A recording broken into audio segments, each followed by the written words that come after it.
tiba-tiba ini dah semua tak kena lah, saudara. Tiba-tiba pagi ni pihak polis ya memanggil bekas Esko. Ni yang beliau memanggil bekas Esko Datuk Nur Hizam Hassan Bakti untuk dirakamkan keterangannya susulan tindakan pihak polis merampas kereta kenderaan resminya semalam. Ini kerana katanya kereta itu telah disimpan di tempat, dia bukan kat rumah dia. Sebab dia enggan menyerahkan kereta itu kepada pihak, sebab bila dah berhenti dia tak mau serahkan. Nah, ini keadaan sebenarnya. Jadi Ketua Polis Negara, Ketua Polis Melaka Datuk Wira Abdul Majid, dia berkata setakat ini 5 individu telah dipanggil untuk diambil keterangan, dan dia juga akan memanggil Datuk Nur Hizam Hassan Bakti, beliau lah untuk disoal siasat. Ini dalam masa dekat. Dalam masa dekat katanya beliau akan mengambil keterangan bekas ahli Dewan Undangan Negeri Adun Pengkalan Batu yang juga merupakan mantan Esko Kerajaan Negeri Melaka. Kan ke kelang kabut? Kamu yang tarik sokongan sekarang ni, kamu yang nak tumbang kerajaan. Bila kerajaan dah tumbang, kamu nak pertahankan kereta. Mana boleh? Ini perangai bonda ni. Saya tak tahu. Jadi setakat ini hanya 5 individu terdiri daripada kaki tangan pejabat sistem kerajaan negeri yang dipanggil untuk diambil keterangan, dan kita jangkakan akan memanggil lebih ramai lagi. Jadi ketika dihubungi, Nur Hizam berkata dia bila pihak polis hubung dia, kan, dia kata saya punya urusan lain. Kalau nak ambil apa semua tak apalah, driver saya. Ini bukan soal pemandu kamu. Jadi saya tak nak menyebut perkataan itulah.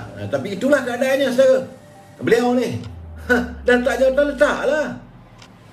Tapi tak nak pula dilucutkan dia punya ni. Katanya waktu polis jalankan siasatan, polis mendapati kereta yang kereta milik Kerajaan Negeri Melaka. Kena ingat, ini bukan kereta beliau. Dia asal kereta tu mana ada dulu bas sekolah je lah, dulu ada lah kot van sekolah tu. Tetapi dia kereta milik Kerajaan Negeri. Alah, apa, kereta biasa je pun, bukan Mercedes macam Kerajaan Negeri Kelantan. Kereta biasa, tak silap saya Proton ke Honda gitu lah, Toyota Camry. Itu saja, takkanlah itu. Dah kau dah berhenti, serahkan je lah balik. Yang kau nak, katanya kereta tu diletakkan di Aras 3 Parkland Resident, Jalan Tun Perak di Melaka. Rumah dia bukan di situ. Jadi sebab itu Ketua Polis Melaka Datuk Wira Abdul Majid berkata rampasan kereta Toyota Camry itu dilakukan oleh sepasukan pegawai dan anggota polis dari Jabatan Siasatan Jenayah Komersial Negeri pada jam 11.20 pagi semalam. Ini adalah berdasarkan pada waran mahkamah. Nak ambil balik kereta Kerajaan Negeri, nak ambil balik pun terpaksa keluar waran. Apa benda lah dia orang ni? Kau dah berhenti-berhentilah. Kau dah kata tak bagus, nak tarik sokongan, tariklah, sebab kita sekarang ni going for pilihan raya. Tak nak pula pilihan raya. Jadi mahunya apa dong? Kita nak tanya, mahunya apa? Sekarang ini keadaan negeri di Melaka dah kelang kabut. Semua tak kena, saya bajet dah datang, jeda waktu dah terlalu dekat. Kalau nak ke pilihan raya, tunggulah, tak lama sebulan, setahun lebih lagi. Itu selewat-lewatnya. Kalau mengikut perjanjian antara Pakatan Harapan dengan Yang Berhormat Datuk Seri Sabri sampai bulan Julai je. Jadi apa yang kelang kabutnya? Kenapa yang bagi saya lah, sebab itu saya kata mereka meruntuhkan kerajaan, terutama Ida Harun. Ini adalah mereka yang merupakan tindakan khianat, dan mereka meruntuhkan di saat-saat negeri Melaka memerlukan Dewan Undangan itu bersedang, memerlukan kerajaan di saat rakyat mahu memulakan kehidupan. Selepas kita selama 2 tahun kita terkurung di rumah, baru nak elok sedikit, nak pulih ekonomi. Kalau ada bantuan daripada kerajaan negeri nak disalurkan, dah tak boleh. Sekarang ni 1 sen pun tak boleh pakai duit kerajaan negeri. Nak salur melalui mana? Esko tak ada, wakil rakyat tak ada. Jadi orang kata padankan muka. Kita bukan mau memadamkan muka. Sekarang ini soal rakyat. Kamu jadi wakil rakyat, kamu selalu fikirlah dulu sebelum kamu bertindak. Kamu nak jatuhkan kerajaan ni, itu hak kamu lah, tetapi kamu kena fikir apakah kewajaran kamu itu membawa kebaikan untuk rakyat. Tetapi apa yang berlaku adalah kamu membawa musibah pada negeri. Sebab itu saya katakan orang ini adalah pengkhianat. Bukan kalau daripada Aidil Harun dan seorang lagi daripada UMNO tu, dia pengkhianat pada parti. Tetapi bagi saya bukan hanya pada parti, dia pengkhianat pada rakyat negeri Melaka. Warga Melaka terkurung selama hampir 2 tahun. Saya dah cakap tadi, di Melaka bagaimana keadaan ekonominya teruk, rakyat susah apa semua. Dan sekarang ni kamu menambahkan beban lagi. Bila kerajaan negeri tak boleh nak guna duit? Ini gambaran sebenarnya. Saya bukan nak marah dan pasal saja, tapi bila polis dah siasat, apa dah kamu ke lah. Beliau tu, tunggulah nasihat kamu. Sebab ini boleh dilihat di bawah kanun jenayah saudara. Sebab menurut Datuk Anwar Majid, dia kata Nur Rizal boleh disiasat di bawah Seksyen 403 kanun keseksaan. Kerana menyatakan bagi sesiapa dengan curang menyalahgunakan atau menjadikan bagi kegunaan sendiri atau menyebabkan mana-mana orang melupuskan apa-apa harta, maka ia boleh dihukum penjara minimum 6 bulan dan maksimum 5 tahun dan sebat. Jangan main-main. Kau tunggulah selama ini kau kata kau boleh tembak tu kan. Dalam keadaan begitu, tiba-tiba timbul pula lagi saudara. Saya tak tahulah. Dalam kelang kelibut kerajaan negeri Melaka begini, timbul pula bekas penyelaras. Jadi bekas dululah pada tahun ini bukan zaman ini Datuk Sulaiman Ali ya. Tapi bekas penyelaras Dewan Undangan Negeri bagi kawasan Lendu. Dikabarkan, diberitakan telah direman selama 6 hari selepas disyaki membuat tuntutan palsu hampir 100,000 berkaitan dengan program-program dilaksanakan di kawasan DUN berkenaan.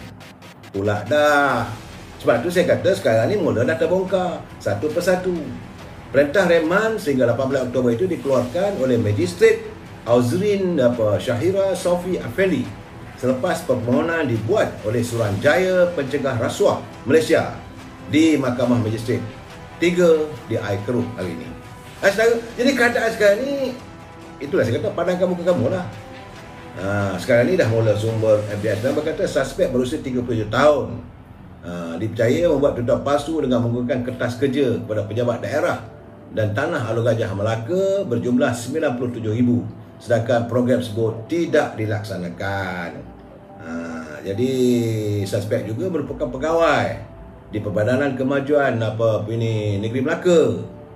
Dia menyedia kawasan apa semua. Tuntutan itu dibuat terhadap 8 program di kawasan Lendu. Katanya, program itu katanya dibuat di kawasan Lendu, sedangkan ia tidak pernah dilaksanakan bermula Mac 2019. Itu zaman mereka lah. Bukan zaman Sulaiman Ali. Jadi kalau nak kata orang ni tak baik, orang tak mana pun, bagi saya sekarang ni 2x5, 5x2 lah. Kalau kamu nak tipu ke apa, saya tak tahu. Saya tak boleh katakan dia menipu sebab ini belum dijatuhkan hukuman. Sesuatu pembicaraan, kita tak boleh nak tuduh orang tu salah, melainkan telah dibuktikan oleh mahkamah. Itu keadaannya apa yang berlaku di Melaka sekarang ni. Sebab itu bila kita bercakap soal politik Melaka, kalau kita tengok dulu UMNO masa pilihan raya lepas, dia dapat 13 daripada 28 kursi.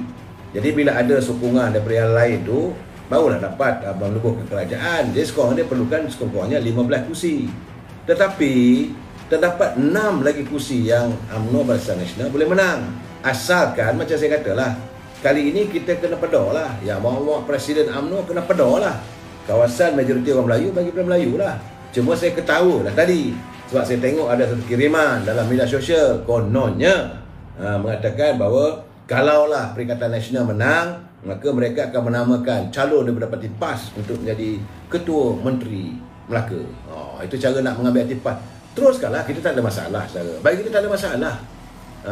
Jadi hari ini pun saya yakin sebab rakyat Melaka dia dapat tahu, dapat melihat apa yang sedang dilakukan oleh Datuk Sulaiman sepanjang beliau mentadbir negeri. Biarlah orang kata macam-macam pun, tapi saya merasakan ada sedikit ketenangan. Tetapi tiba-tiba berlaku gerakan oleh 4 orang ni, maka tumbang kerajaan. Bila tumbang kerajaan, mulalah timbul macam-macam. Jadi janganlah kita bersikap paku dulang, kata dulang paku sekepih, kata orang kita yang lebih. Jadi bagi saya tidak ada seorang pun yang maksum. Bagi saya tidak berminat untuk menuduh. Saya dapat kiriman macam-macam lagi tentang bagaimana cerita pasir lah, cerita itu banyak, ada lebih dari 5-6 lagi. Saya kata bagi saya, apa saya nak siarkan benda begini, tak habis-habis. Ceritanya lain tak ada tentang kebobrokan, kepimpinan, pemimpin Melayu. Buat apa? Datuk PAS puji lagi bagus 100 juta kat sekolah tahfiz. Saudara Azhara, Datuk PAS pujilah dia Lingua Ing bagi 1 juta. Itu dia punya hal lah. Saya tak mau bercakap lagi lah. Saya nak dengar warga PAS ni, saya malah lah. Tiba-tiba mana ada kursi dia menang dalam pilihan lepas di Melaka. Setakat nak kacau dia boleh lah. Dan itu lagi, Parti Perubumi pun dia menang pun kan dia disokong oleh DAP dan juga keadilan. Saya dah cakap dah berkali-kali bahawa kejayaan mereka kerana adanya keadilan. Tadi sedikit kasih je undi-undi keadilan itu yang pergi kepada mereka. Jadi bagi saya sekarang ni, saya tidak nampak. Sah nak masuk ke? Mai masuk. Cucu saya nak masuk, dia dah 5-6 kali dah. Mai mana? Okey, hello, hi, say hello. Okey, dah, bye-bye. Jadi itu gambarannya saudara. Jadi apa yang berlaku di Melaka ni, saya mengharapkan kalau boleh agar semua pihak ada keinsafan. Saya tak mau berbalah lagi lah sebenarnya. Kalau nak cerita buruk, semua orang ada buruk. Kita tak mau memegang bidalan Inggeris mengatakan the pot calling the kettle black. Iaitu artinya Belanga mengatakan buntut cangir itu teko itu hitam, sedangkan dia pun hitam. Masa untuk kita menyantuni, sebab saya melihat apa yang berlaku di Melaka sekarang ni, saya umsing. Kerana segala-galanya sekarang ni dah kelang kabut. Dan tak pasal-pasal terserit yang amat mulia tuan yang terutama. Dan sekali lagi saya ulangi bahawa mereka yang mencemar, guna tulisan macam-macam, saya tak patutlah. Cukup-cukuplah kita menghina sama kita. Yang paling penting bagi kita, perjuangan kita lain tidak sebagaimana yang selalu saya katakan. Perjuangan UMNO adalah demi agama, bangsa dan tanah air. UMNO tuntas.